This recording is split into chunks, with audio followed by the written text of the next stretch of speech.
আর কেউ হতে পারেন না। গাঁও কিছু আপনাকে ঘরে বন্দি করে দেওয়া হবে।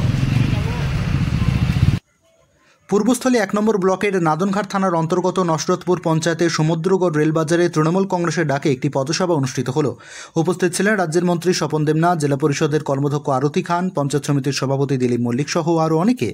এখন সকলেই শুনে নেব বক্তব্যের মধ্যে আমাদের কি জানালেন তারা। সব খবর সবার আগে, মানুষের সাথে, মানুষের পাশে।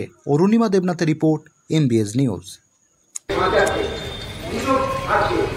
যন্ত্রচালিত শিল্পীরা বর্ধমান জেলায় কিভাবে উপকৃত হচ্ছেন সেটা দুটি তৈরি হয়, পূর্ব সিংহকে দুটি হয়, রাস্তায় তৈরি হয় নিমদলকে, আর নিমদলকে যারা গামছা বলে আপনাদের জানা দরকার ভক্ত কবি সিং দোলা তার বংশধরেরা আজও কিন্তু ওখানে আছে।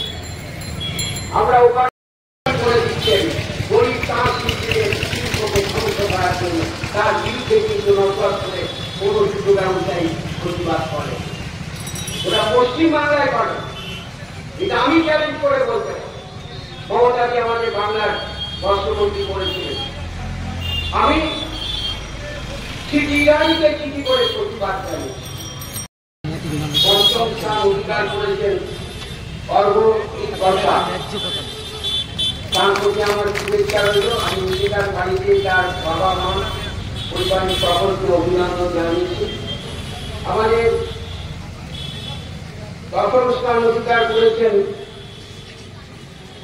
অর্ণব বিশ্বাস, তাঁকেও তার পরিবারকে আমার শুভেচ্ছা জানাই। এটা আমাদের গর্ব, অর্ঘ্য এবং অর্ণব।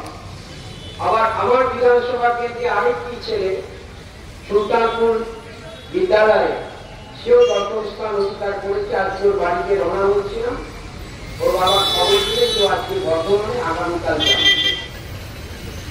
এই সভা থেকে ওর বাড়িতে আমি গেছিলাম, কিন্তু এই সভা থেকে আমাদের দলের পক্ষ থেকেও তাদের আমি আমার শুভেচ্ছা অভিনন্দন জানাই। আমার দুটো প্রশ্ন এই নশো একটা বৃহত্তর আমাদের